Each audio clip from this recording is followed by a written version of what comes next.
Last 5 seconds. Ready?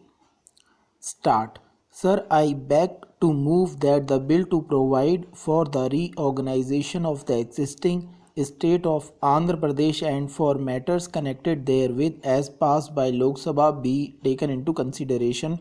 Sir, the movement for a separate state of Telangana has a long and checkered history. It may be recalled that this region within the existing state of Andhra Pradesh had a distinct political and cultural identity. There have been movements for a separate state in both the Telangana region as well as in the rest of Andhra, which reached a peak in the late 60s and early 70s, which were resolved for the time being through discussions and arrangements. In the last few years, however, there has been a resurgence of social, economic, and political aspirations of the people of this region. This bill seeks to meet the democratic aspirations of the people of Telangana region by reorganizing the existing state of Andhra Pradesh into two separate states of Andhra Pradesh and Telangana. I would like to reassure the members of this house that we have tried our best to accommodate the concerns and interests of all the stakeholders. I can say with justifiable pride that we had invited and received suggestions from the entire cross section of the Andhra Pradesh society, and every suggestion had been evaluated and dealt with appropriately when the bill was being prepared. The draft bill prepared was referred by the Honorable President to the Andhra Pradesh State Legislature for giving their views by 23rd January 2014. At the request of the state government, an extension of 7 days was given and the 30th January was fixed as the deadline. After receiving the views of the state legislature, we also received numerous suggestions from various quarters.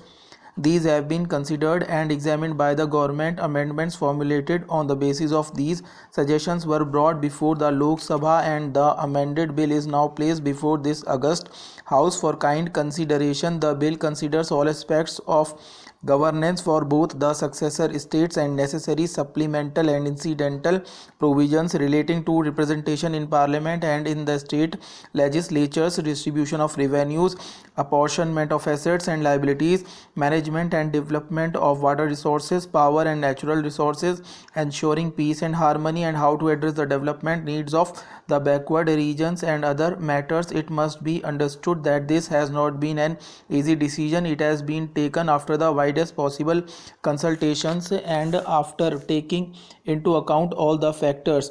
It is not our intention that the bifurcation should take place at the cost of one region or the existing state. It is my sincere hope that this issue would get resolved in a manner that ensures peace and goodwill and progress and prosperity among all the sections of both the successor states. We want to ensure that the economy of the successor state of Andhra Pradesh should continue to grow. Therefore, the bill also contains our firm commitment to execute the Polavaram project as a national project by obtaining all necessary clearances, including ensuring full rehabilitation and resettlement. The central government shall also provide a special development package for Rayalaseema and North Coastal districts of the successor state of Andhra Pradesh. I wish to reiterate what I said in the Lok Sabha a day before yesterday, that a financial package will be given to Seema Andhra. I would also assure the House that a special cell will be created immediately in the Planning Commission under the Deputy Chairman to address the developmental needs of the successor state of Andhra Pradesh in their totality and also ensure adequate financing for fulfilling them.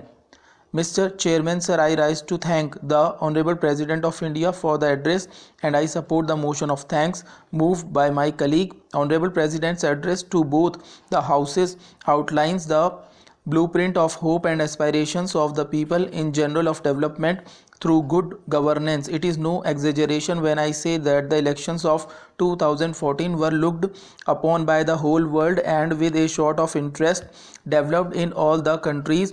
They were looking at our country and they were watching with interest as to what the results were going to be. It was just amazing that the whole world focused on the elections and the results. A party with a history of 125 years, a party who claimed that they got the country independence, a party which boasts of their dynastic roots, which thought that they were invincible, was totally routed. But the irony of the whole thing is that the leader of the opposition, while making a speech yesterday, and it is really unbelievable that instead of the introspection that he and his party should be doing, was trumpeting the achievements of the UPA government. I don't know when the realization will dawn on him and his party, the Congress party, and he will stop basking in the glory of their past. Sir, I am happy that this issue is finally being discussed in this house, the issue of black money in this country, the black money which has been taken out of India through money laundering and other illegal means to be stashed in foreign banks. Therefore, this has been agitating the minds of our people and has been part of the political narrative in the last few years in particular.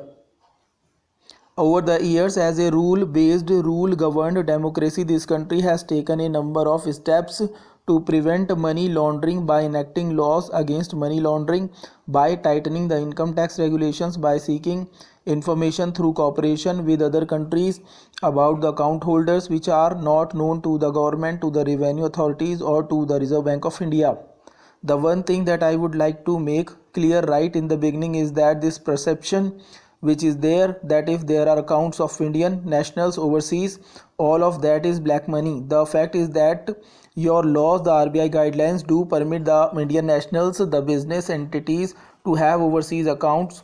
So there has to be a clear distinction between what is authorized and legal and what is unauthorized and illegal proceeds of money laundering, crime and drug trafficking. We are discussing here about that money for which the revenue authorities seek information and for which due process of law have to be set in motion. Cases where only the income tax violations are there have to be dealt with appropriately. In those cases, in those accounts where the money is the proceed of crime and drug trafficking, there it is not the question of only tax authorities coming in, it is your other enforcement agencies which need that information to take action and to lodge criminal prosecution against those who are holding such money which is ill-gotten and proceeds of crime.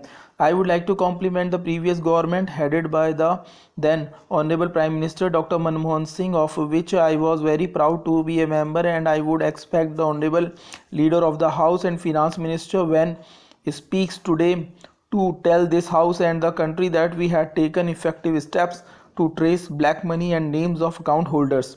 We entered into agreements and treaties for sharing of information with over 80 countries, including tax haven countries. All these countries were signed during the regime of UPA 1 and UPA 2 governments.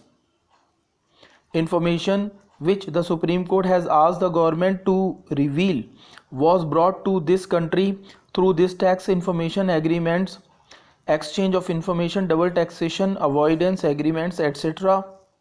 And that information came, it may be from Germany or France, that is not the only information.